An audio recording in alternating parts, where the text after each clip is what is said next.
We're back to hauling corn today at the joyous rental bins where you can't get a semi turned around. So I came up here with a skid steer earlier, and we took off like a ton of slop off the top of this because they've been doing construction and they had it all rutted up. There was no way you'd get a semi back here without getting stuck. So took the skid steer up here and scraped all the slop off the top. There's actually always, ever since I've rented this, been grass on top back here. And come to find out, there was rock underneath all the grass. It just, it had never been taken off. So, gonna get this thing shut down here. Just shut the unload off. Shut the side gate here. And we got a full truck, so yeah, I skimmed off. Kind of see there was rock underneath there. And now we got a full semi load. Michael's on his way. He was putting new cab lights on the International. Half of them were burnt out. It just looked bad. And if you look cool, you are cool. So we were getting those fixed. But yeah, I took off. Well, you can see it really well here. Just a little bit of grass off the top. And there was actually rock underneath all of it.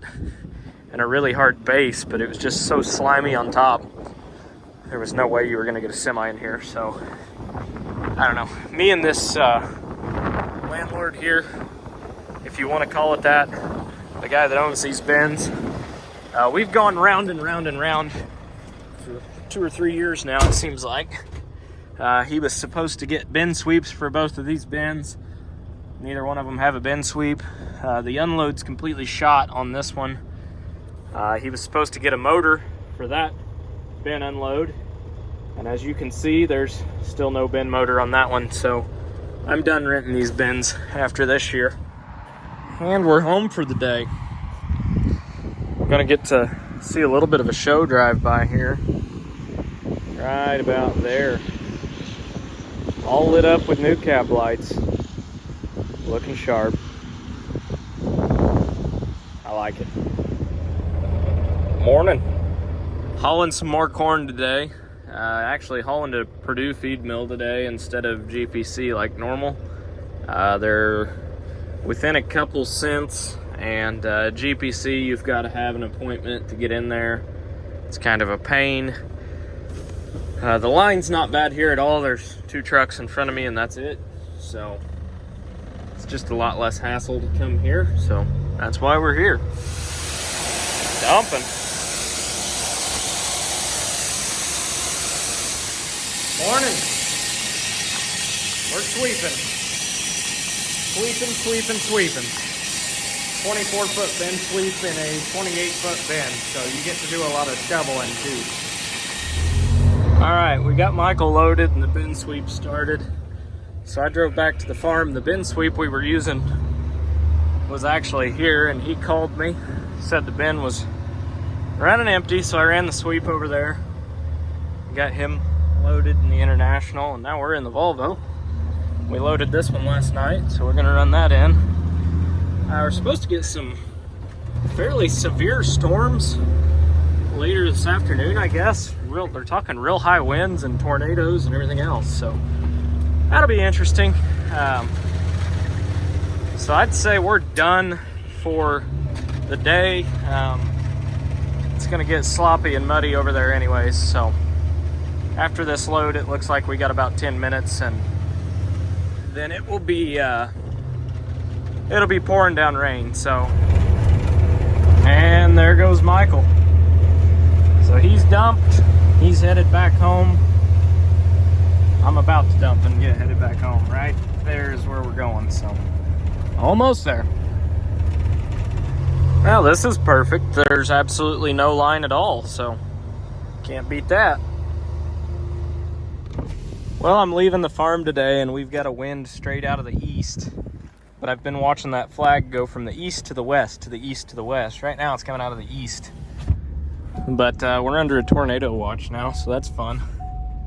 And it's normally when we get a wind out of the east that things get really, really gnarly, so It's gonna get interesting here in a minute. The wind's picked up like 10 mile an hour in the last 10 minutes, so. And it was absolutely like monsoon pouring, but now it stopped raining, and then it got real calm, and now it's getting real windy, so. I'd say the grand finale's coming up here in a second. I'm all about it. I love a good storm. I just hate picking up after them. Hopefully the framework on our house stays standing. I was really hoping that all the untreated OSB board that's laid down for the floor was going to be under a roof and covered up by now, but it's not made any progress at all other than a little bit of framing, so that's fun. Good, not morning, afternoon. Just got back from a Helena meeting. They had lunch and all that fun stuff. Just a meeting about starter fertilizers and all this and that. And normally I don't buy into a whole lot of the stuff at those meetings. I take it with a grain of salt, but I am going to change a couple things around. I'm going to cut... Some of my fields are getting so high in potassium that... Or not potassium. Phosphorus, not potassium. Getting high in phosphorus because of manure. Spread a lot of manure. They're getting really high. So I'm thinking about cutting out my DAP completely. On a lot of it, we're only spreading like 50 pounds an acre anyways. And that's basically for peace of mind. It's not even that I really need it. So I think instead of DAP, I'm just going to cut that out on farms that are anything under 100 pound an acre of DAP. I'm just going to completely cut that out and replace that with 1034O on anything going into corn. Use starter instead, and then throw zinc in with that. I feel like I'm getting a better bang for my buck. 1034O is more expensive, but I'm going to run like 5 gallon an acre, which is still a lot of starter. But it's low in salt, it has zinc in it, and it's putting it right by the seed versus just blanket applying it. So if I'm going to run a low rate of phosphorus anyways, I'd rather do it in the row, because the only reason I'm running a low rate of DAP is just so I am absolutely 110% certain that there's some there. But if I put it in furrow, I know that the plant's going to get it versus just broadcasting it out, and it's in between the rows, it's on the row, I don't know. That's my rant from that meeting. That's what I got. It was interesting. Lunch was really good, so that's what really mattered. A little bit of a change of scenery today. Stopped at Ag Revolution while I was here in Vincennes. I'm in the market for a spreader truck, and I am torn between getting one like this that could run through corn. This comes with skinnies and floater tires. Or do I want an actual floater truck that's got a little more capacity? I don't know. But we're already hauling all of our soybeans to Owensboro. 3 miles down the road is a fertilizer terminal where we can typically buy it $150 to around $150 a ton cheaper. And if you want something done right, you've got to do it yourself, it seems like. So I'm looking at spreader trucks, and it's nothing against some of the co-ops that I've dealt with or anything like that, but there's been a lot of screw-ups over the years, and I'm sure there'll be more. And I'm not saying that we won't screw up ourselves, but with our own fields, we know how they lay, we know what they need, and I know exactly how I want them spread.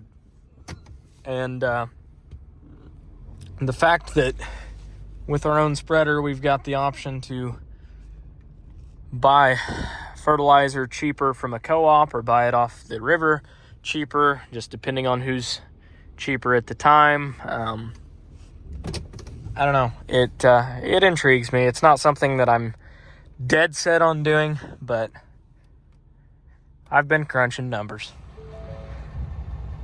I also low-key really like Fendt tractors. So Fendt, if you want to work out, I've never done a sponsorship deal on YouTube because I don't want to be a sellout, but I'd try one.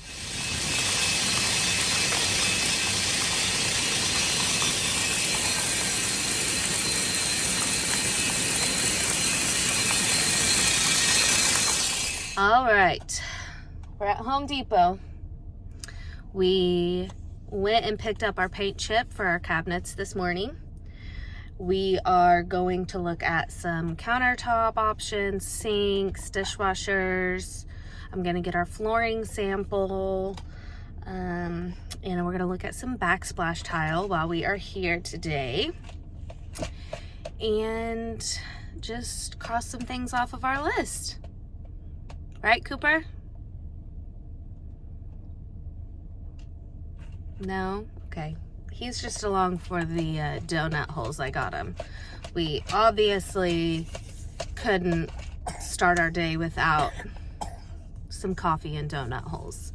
But little Stinker was sick yesterday, so we got to hang out all day while he threw up everywhere. And we're just hoping today goes better.